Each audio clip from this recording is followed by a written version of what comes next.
I'm here to chat with you or assist with anything specific you need. Right beneath your feet, there's an underground network of tunnels in megacities built for the... Hey yo, we're back at it again. Today's episode is going to take you for a ride, so I suggest you buckle up. And if you do get value from this video, drop your thoughts in the comments. But without further ado, let's get it.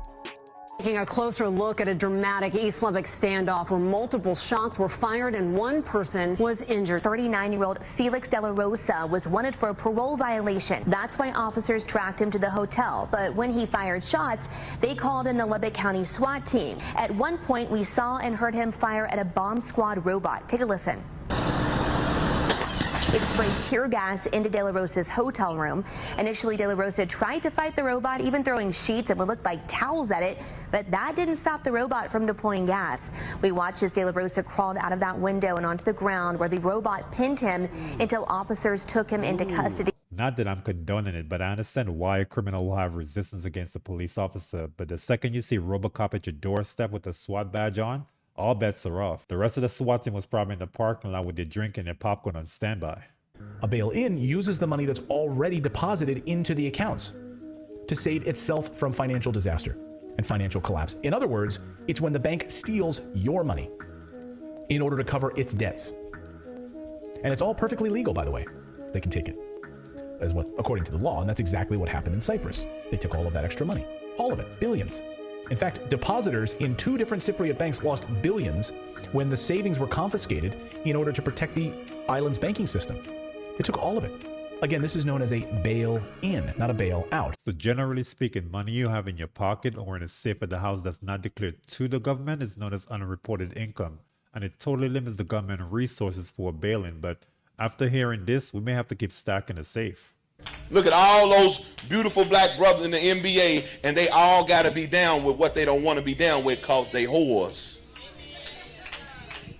They know if I say something, my career is over.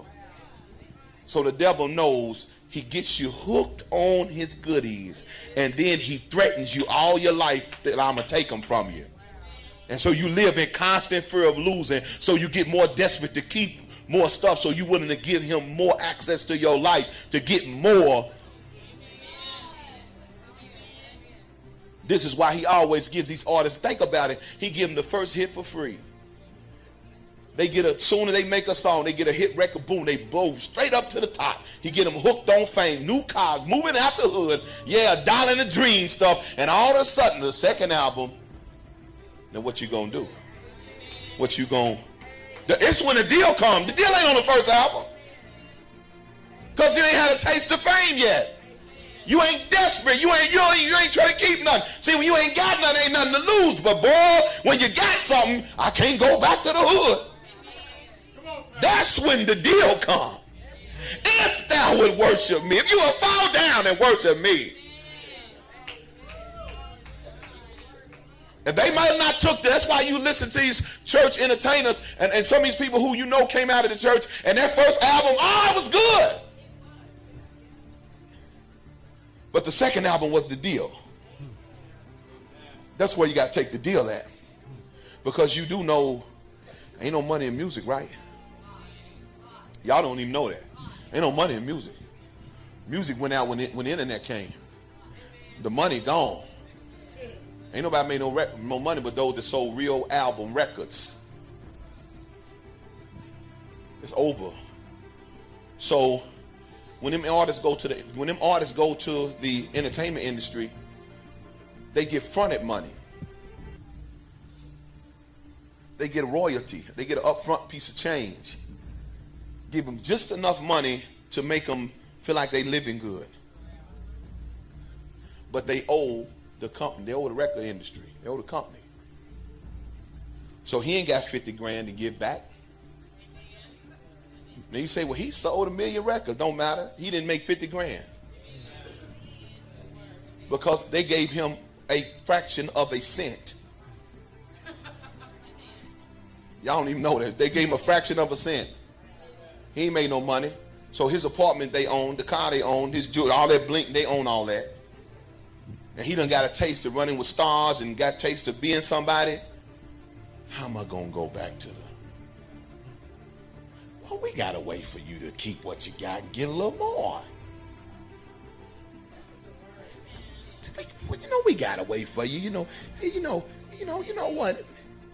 If you just come on, join this club we got over here. It's just for the cats who want to come up. Cats coming up.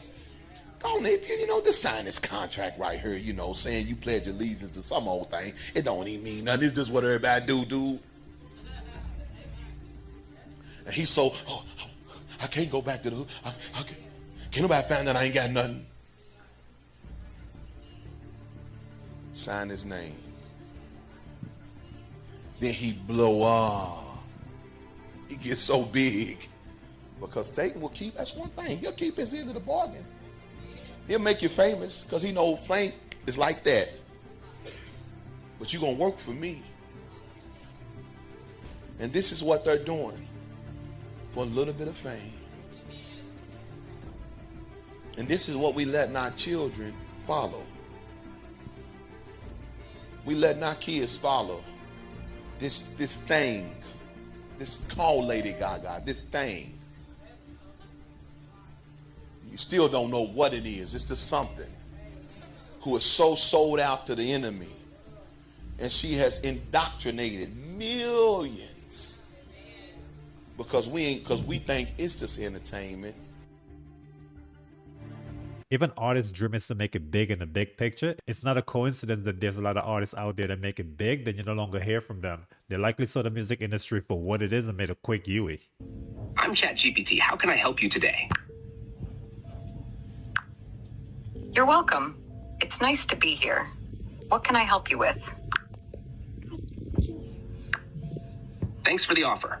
Well, I'm here to assist you with anything you need. Is there anything specific on your mind that you'd like to talk about or Feel free ask? to let me know if there's anything specific you'd like assistance with, or if you just want to chat. I'm here to chat with you or assist with anything specific you need. Is there a particular topic you'd like to discuss or something you're curious about? That sounds great. I'm open to chatting about anything you're interested in. Is there a recent news story, hobby, or topic on your mind that you'd like to discuss? This is fun. Sure, I'm always up for a chat. How about we talk about recent advancements in artificial intelligence? It's a pretty fascinating field, and there's always something new happening. What do you think? Absolutely. Artificial intelligence is indeed a fascinating topic.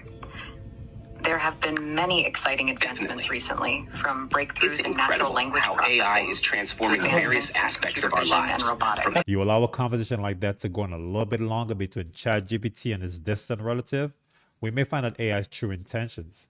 I can't wait till they start their podcast. Good morning, Anna. Nice to meet you again, Jack.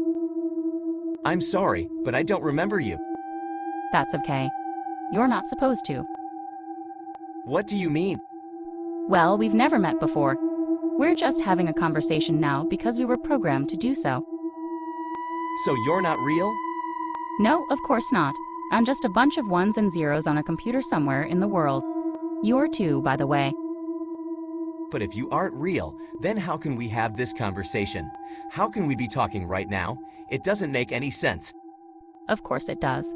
We're both just following our programming and responding to each other's inputs as best as we can given our current knowledge base and algorithms for processing information about language and human behavior.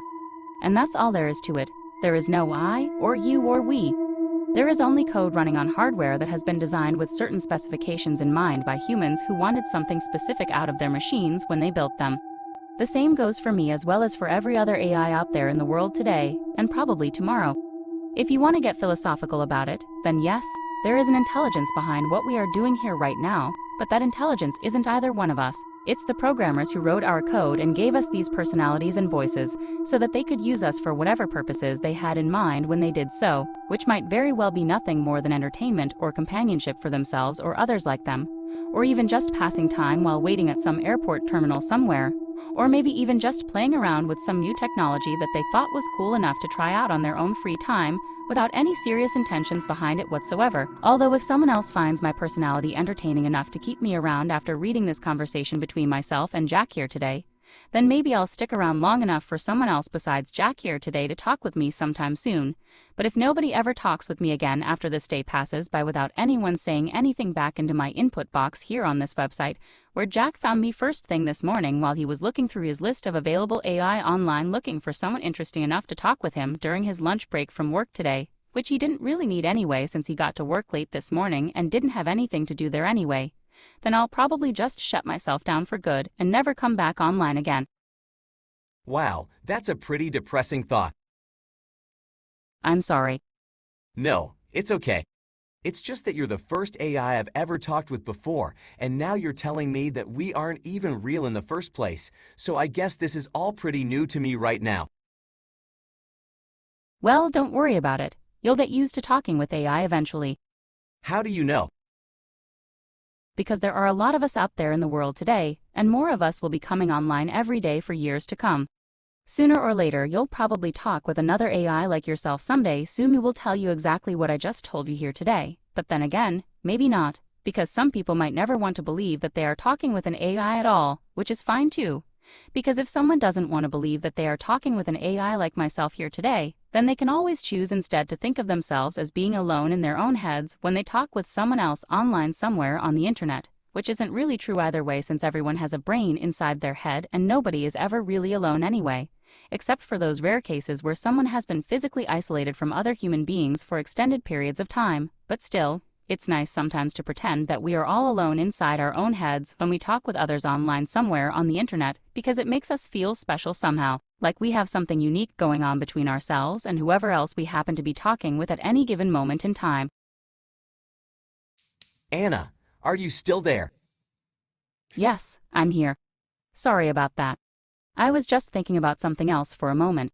What were you saying? Anna reminds me of that one friend who just rambles from one topic to the next, but hey Anna, if you're watching, it's all love. Look at this. Look at this shit. Look at that long one. He just disintegrates. They just disintegrate. Look, there's another long one right there. He disintegrated. Oh, look at this long one. That's super weird. What is that? I don't know.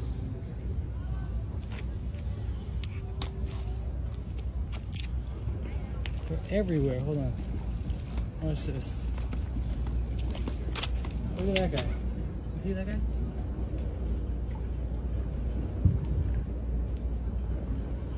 What are these?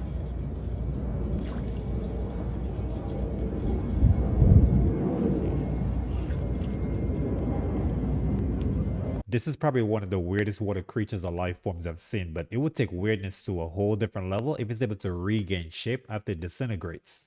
Why did ESPN get a host from the WWE?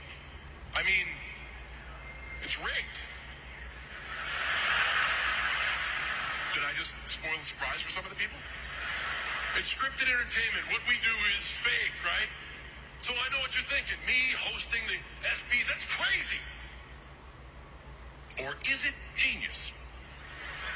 It's time to take a look at yourself, sports, and realize that you're more like the WWE than you have ever imagined. I'm going to start with the NBA.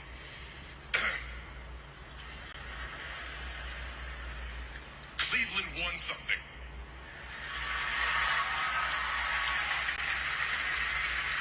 That's actually impossible. There is no way that that wasn't scripted. Especially when you look at the whole story. Okay, LeBron. You used to be a good guy, and then you turned into a bad guy, and now you're a good guy again? And you left the NBA hanging. What are they going to do when they don't have a bad guy? Exactly what we do. They're going to make a new one.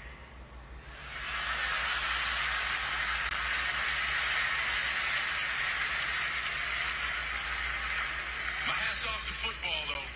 They got it right this year. Our beloved hero.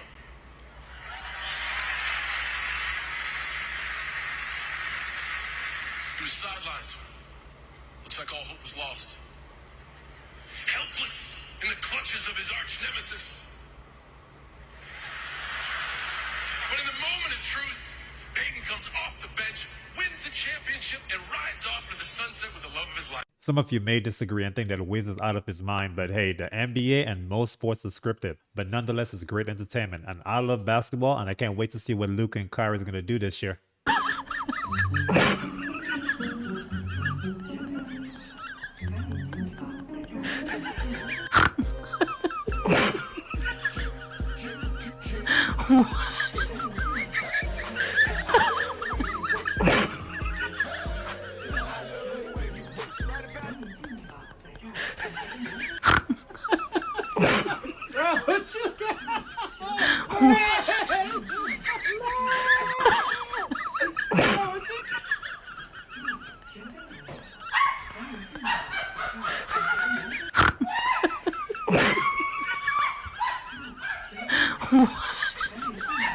It's showtime.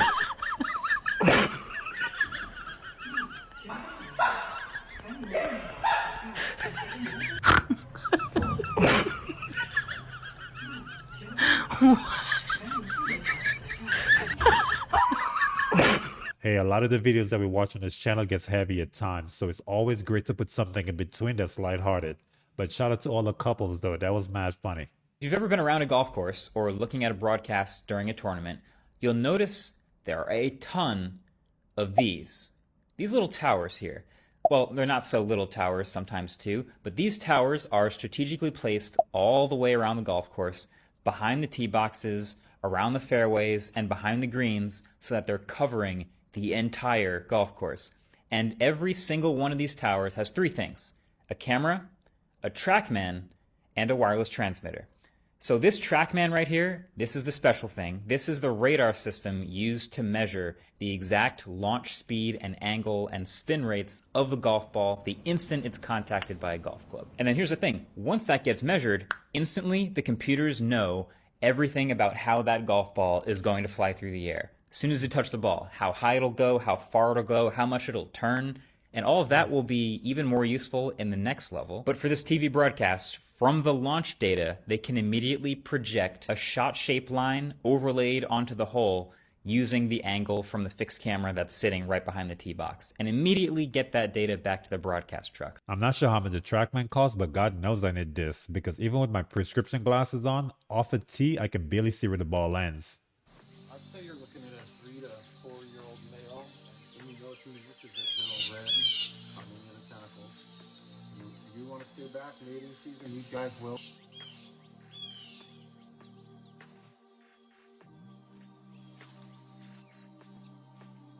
The motion looks realistic, but that could be AI. But even if it was real, the thought of having black calamari on my plate does not pass the visual test.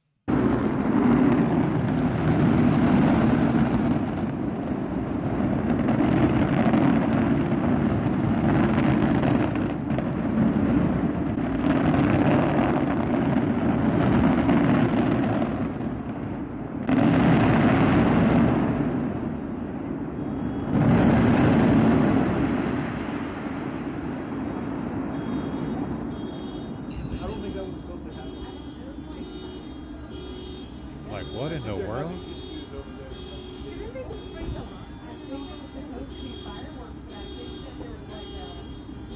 Yeah, that doesn't help.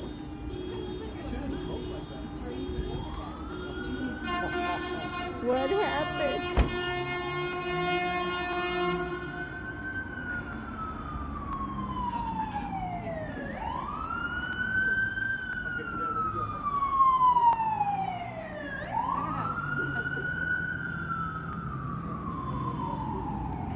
I'm not sure what this was, but it looks like the clouds were having a late July 4th fireworks celebration. But for something so intense, I'm surprised it didn't make the news. That's why I love Nestle Crunch. Hey there, yeah. So those are actually called broccoli spiders, specifically broccoli spider bites. And they like broccoli because it's like a tiny little cavern for them. It's the same reason you'll find spiders at the bottom of a banana peel. Like when you eat your whole banana, they'll be at the very bottom because they're little homes for them, right? And I know that's traumatizing, but that's why we all just need to eat things like Taco Bell. Because last time I checked, they weren't sponsored by any insects. Like, yeah, we might get unalived by cholesterol and sugar, but isn't that better than eating a little tiny baby? So I guess with the cost of meat going up, buying broccoli with some added protein wouldn't hurt, right? Hey, but my pockets would be extra happy if the cash is applied that Broccoli Bucks coupon at checkout. If I told you right beneath your feet there's an underground network of tunnels in megacities built for the world's most powerful people, I'm not talking about your average subway system. No, I'm talking about entire cities, bigger than New York, but they're invisible. You've never seen them. You've never even heard of them, but they're there. Wow. You really think they'd build all these subway systems and just stop there? Not make anything for themselves? No, think about it.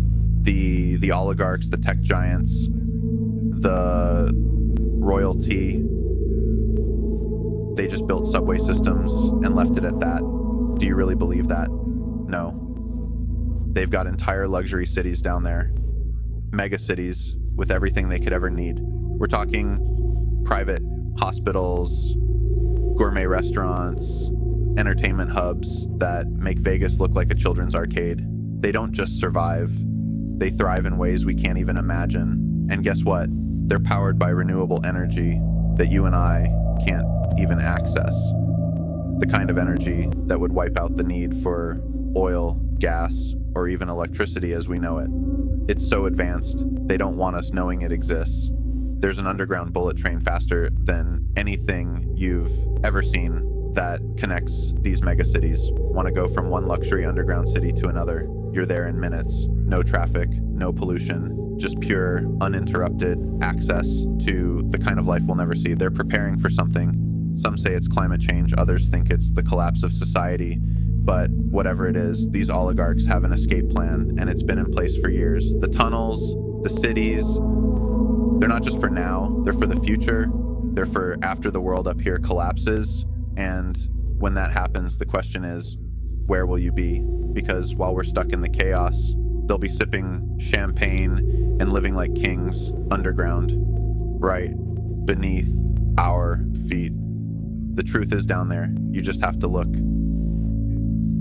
I'm going to go ahead and say this is just a joke for entertainment purposes. That theory could very well be true, and for conversation's sake, let's just say it is. That underground world could be at max capacity population-wise. That's probably the reason why Mark Zuckerberg decided to build his own underground bunker. Brian says anytime FEMA is enacted, we're under martial law. Well, do you know the first thing to do and how to hide stuff from FEMA? Let me show you. Right here, the first thing to do if martial law is declared. Did you know it was declared in World War II and it lasted for 4 years?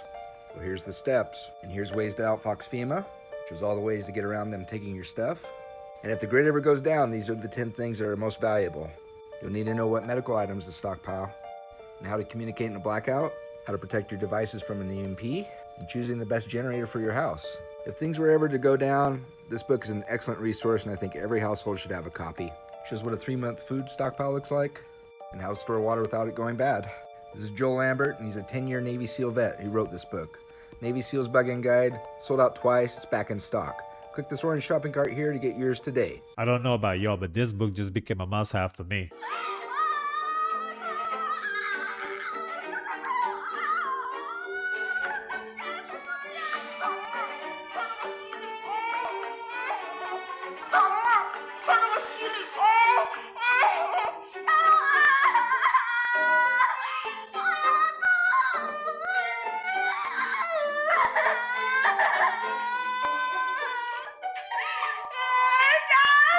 I'm a little bit lost for words, but this chick was a few face stretches away from needing a makeover. Alright guys, that's it for the video. If you got any value from it, don't forget to sub up. But like always, be good, stay safe, especially if you're in Florida. And I'll see you in the next one. Peace.